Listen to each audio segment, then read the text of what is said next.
Good evening. For this video, I'm going to do some consumer advice. I've had an email from Graham that says, "Hi Geoff, I'm a big fan of your work. My wife keeps catching me late at night watching your videos. Long story short, I'm sick of modern cars that cost loads and are super boring. I've decided to take a trip like you and I want to try and get an old Volvo or Saab. Is there any way you could give me advice? It needs to be an estate and a bit exciting. Which are the best and have the most reliable engines? Basically, what's your pick? Kind regards, Graham." Well, having bought more Volvo and Saab estates than most people, I'm in a pretty good position to offer some advice. So I did go back to Graham and I gave him a long and detailed email, and I'm going to go through some of the points on it now. So close your eyes and relax and imagine that you're planning a big family road trip and you want a Swedish estate car for that road trip, and I'm going to help you decide which one to go for. If we start in age order, you've got the Volvo 240. Now, these are square and dependable, but they're mostly automatic or 4-speed manual. I think you can get a 4-speed with overdrive on a little button on the gear knob. I don't know if that came later, but maybe you can correct me in the comments. They're all quite thirsty and they're all getting quite hard to find, and they're all going up in value. So although a 240 is in many ways the perfect road trip car, whereas you used to be able to pick them up for not very much money, now £3,000 is kind of a starting point. And if you want a really clean one, dealers are starting to sell them at 5 figures. So it can get quite expensive. They're obviously the oldest of the bunch as well, even though they made them up to, I think, 1993. Great cars, lots of space in them. Obviously, as I said, we're only dealing with estate cars this time around. And you can have the Torslander, which has got some of the best graphics on any estate car ever. Slightly newer than the 240, you've got the 740, 940 and 960 series.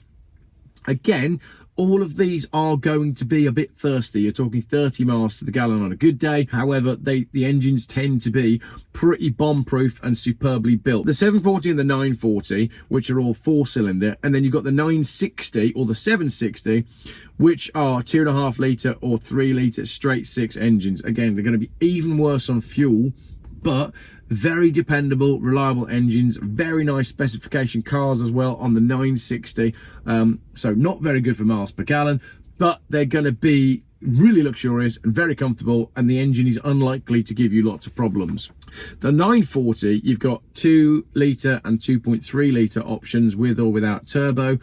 We ran for a while a 2 litre manual turbo as our family car, and we did very much love that car. It was a little bit thirsty. The 2.3 is really the pick of the bunch, especially with a manual gearbox, but because that's the pick of the bunch, you will pay more money for it. Moving further along the Volvo line, we now move away from rear-wheel drive cars and onto the 850 and V70 estates. So this is on the P80 platform, front-wheel drive, 2.5 litre 10-valve or 20-valve petrol engines. I've not mentioned here the 2 litre. There is a smaller 2 litre petrol engine that goes in the 850. However, it's really slow. It's quite painful, and especially as a 10-valve and especially as an automatic, it's pretty lethargic. And if you're going to load that car up with all your family gear as well for a holiday, it's really not the one that you want. So 2.5 litre 10-valve or 20-valve, auto or manual, I don't mind either. Manual's better on fuel. The autos aren't terrible, but again, you're talking like even on a run, you'll be mid-30s will be the best kind of economy you'll be getting out of those. And Volvo did, of course, do a diesel on the 850. I think it was 1996 only, and that is the very robust 2.5 TDI. It's actually a Volkswagen 5-cylinder engine. They're dead hard to find, and they're very tricky to get the timing correct. So lots of them were taken off the road because you couldn't find good garages to do the timing properly. If you can find a Volvo 850 TDI, that's the one to have. 50 miles to the gallon, plenty of torque, plenty of power, very robust, very long-lasting cars with long-lasting engines. But like I said, you will struggle to find an 850 TDI.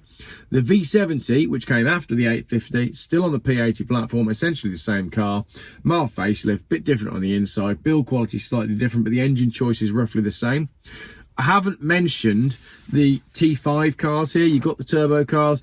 Yes, everybody goes on about the turbos. Yes, they're a little bit faster, but I don't think they're worth the mechanical risk over the non-turbo petrols. For me, the pick of the bunch would be a simple petrol non-turbo manual. Probably a 2.5, 10-valve or 20-valve. You're not really you can't be picky because there's not that many of them around. So just find a clean one. So that's what I said. I said, personally, I wouldn't bother with any of the petrol turbo cars. These aren't really for going fast. They're for covering long distances reliably. So I'd find a 2.5 10 valve manual and I'd just enjoy it. But I'd find a really clean one. Then you've got the Volvo V40 or V50. So again, we're moving on a generation. I've skipped out the P2 V70 mostly because I've never really liked them all that much. I find them... I'm just a dyed-in-the-wool 850 fan, I'm afraid. I know the later V70 is a very good car. It's much more delicate. The D5 also has the automatic gearbox generally, and that gearbox can be very delicate. And I jumped in a V70 to buy one the other day, and as soon as I jumped in it, I just thought, it's not the same as the older stuff. The build quality is the same. The character's not the same. So I would go for an 850 or a V70 from about 1993 for the earliest 850s up to 2001 for the latest V70 classics. I hope you're all with me there, and I hope you've been making notes. Anyway, then we go on to the V40 or V50. These are Volvo's smaller estate cars. The V40 was Mitsubishi based and the V50 was Ford Focus based. I don't know a lot about these. Oh, I'm going to get shut down in the comments, but I just don't class them as true Volvos. For me, a proper Volvo has to be boxy. It's got to have that iconic shape to it, and I just don't feel like the V40 and V50 is a true Volvo. But you can get the V50 as a T5, which is the true Volvo turbo petrol engine. So maybe if you want a fast estate car, that could be the one to go for. But it's not really covered in this video because I've never really covered those cars on the channel. If I'm wrong, let me know in the comments. Lastly, let's look at the Saab 9.5 estate. So essentially, you're looking at 2-litre turbo or 2.3, often known as the Aero Hot. Now, these can be very, very fast cars indeed, these Saabs can. It's a very, very strong engine that can be tuned up to all manner of crazy horsepower. They are thirsty, obviously, because they're fast turbo petrol cars, but they look superb.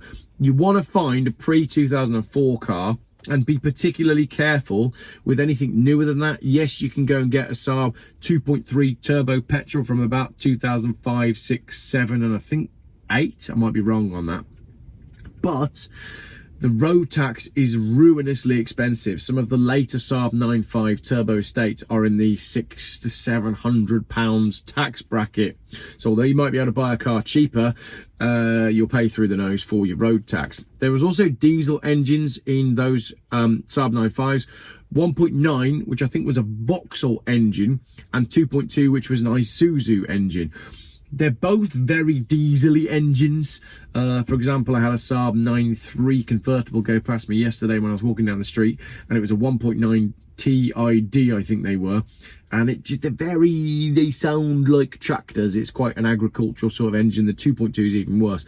However, they're both fairly reliable and both will be very good on fuel, but neither of those engines is as good on fuel economy long-term over long distance as the TDI that went in the 850 and the V70. So there we have it. Graham, if you are looking for an old-fashioned Swedish wagon for a road trip, my pick would be a Saab 9.5 2-litre turbo with a manual gearbox, pre-2004, or a Volvo 850 or V70 with a 2.5 non-turbo petrol engine, or the 2.5 TDI turbo diesel injection petrol engine. Good luck with the search, Graham. If you agree with me, please let me know in the comments which one would be your choice. If you disagree with me, please let me know in the comments which one I am missing out. And if you are into the Volvo V40 and V50s, tell me why I should be into those too. Thank you very much for watching this consumer advice video.